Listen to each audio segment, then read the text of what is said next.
नमस्कार मंडळी. तर आज मी तुम्हाला पालक पुरी करून दाखवणार आहे. तर घरचा पालक दिलेला आहे अक्काने, तुम्हाला दाखवते मी. हे स्वच्छ धुवून वगैरे, हे असा मोठा मोठा पालक आहे बघा, किती फ्रेश आहे. हे मी स्वच्छ धुवून वगैरे घेतलेलं आहे आणि आता मी उकळायला ठेवणार आहे पाण्यामध्ये. मंडळी याच्यामध्ये पूर्ण पालक टाकून घेणार आहे. किती फ्रेश आहे बघा. आणि याच्यात गरम पाणी टाकणार आहे मी. आता याच्यावर कढई ठेवायची आणि याच्यात थोडंसं मीठ टाकणार आहे.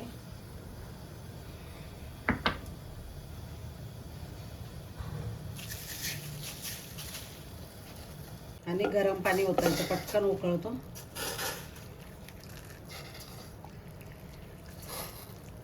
जास्त पण उकळायचा नाही मंडळी. आता हा झालेला आहे पालक, तो काढून घ्यायचा आणि गार पाण्यात टाकायचा, म्हणजे कलर असाच टिकून राहतो मस्त.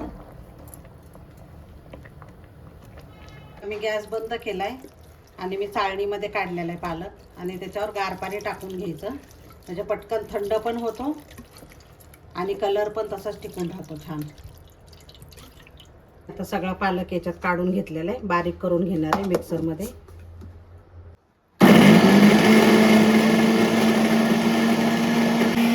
आता मंडळी मस्त पेस्ट झालेली बघा, कलर किती सुंदर आलेला आहे. तर आता याच्यामध्ये पीठ वगैरे टाकायचं. तर मंडळी मी ह्याच्यामध्ये गव्हाचं पीठ टाकणार आहे. जेवढं तुम्हाला पुरी करायची आहे ना तेवढं तुम्ही पीठ टाकू शकता. मीठ घालायचं. मीठ पालक शिजवताना पण टाकलेलं आहे, त्याच्यामुळे कमीच घालायचं. आणि पालक खारट असतो. थोडीशी हळद घालणार आहे मी, जास्त घालायची नाही, कलर बिघडतो म्हणून हळद जास्त नाही घालायची. आणि हे पूर्ण पालक प्युरी घालणार आहे याच्यामध्येच. आता तुम्ही ह्याच्यामध्ये हिरवी मिरची वगैरे पालकमध्येच वाटू शकता, हिरवी मिरची, लसूण आणि अद्रक. तर मी ही पेस्ट केलेली आहे तीच टाकणार आहे मी, सगळी पेस्ट टाकणार आहे. हिरवी मिरची, अद्रक आणि कोथिंबीरच्या काड्या आहेत त्याची पेस्ट आहे ते टाकणार आहे. आणि तेल टाकायचे मंडळी.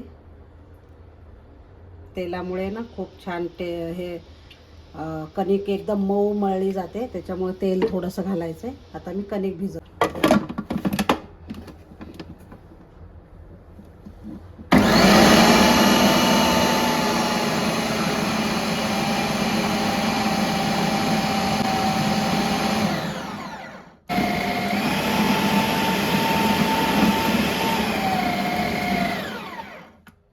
अगदी 2 मिनिटामध्ये ना कणिक छान भिजली जाते बघा. मला हे प्रियांकाने दिलेलं आहे, फूड प्रोसेसर.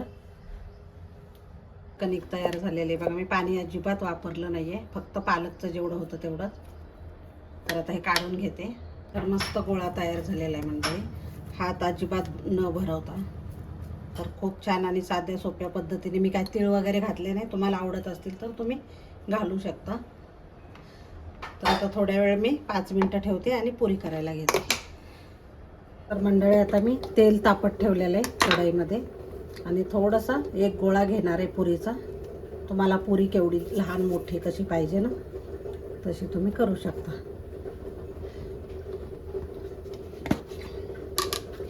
पीठ किंवा तेल लावू शकता. मी पिठामध्ये घोळवते आणि लाटून घ्यायची मस्त. पुऱ्या तर खूप प्रकारे केल्या जातात. चण्याचं पीठ पण थोडंसं घालतात. मी खूप त्याच्या आधी पण टाकलेली रेसिपी, ते पण बघा तुम्ही. पण आज मी खूप साध्या पद्धतीने केलेली पुरी आणि खूप खायला पण हे खूप भारी लागते. त्याच्यामुळे हे अशी नक्की करून बघा. मी कुठलेही मसाले वापरले नाही आहेत. तर आता तळायला घेते. तेल तापलंय का बघूया. तर त्याच्यासाठी एक छोटा गोळा घ्यायचा. तर असंच तेल पाहिजे आपल्याला, जास्त कडक पण नाही पाहिजे. कडक तेल असेल तर करपते, त्याच्यामुळे आता टाकून घ्यायचंय.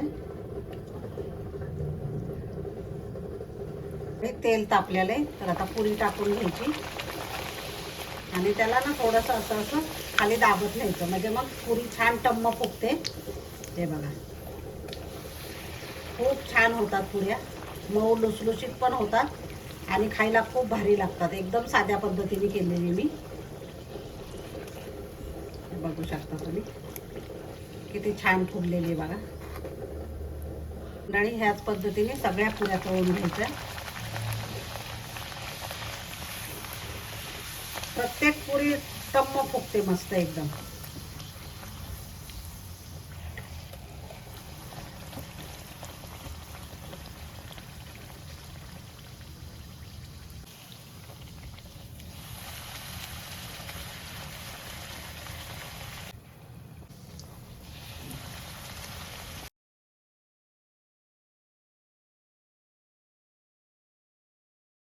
मंडळी एक ना एक पुरी अशी कशी टम्म फुगलेली बघा, मस्त एकदम आणि खूप छान झालेली. तर मी आता सर्व करून दाखवते.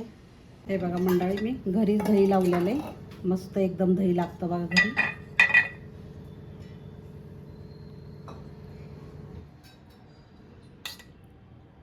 एकदम भारी लागलेलं आहे दही आणि पुरी.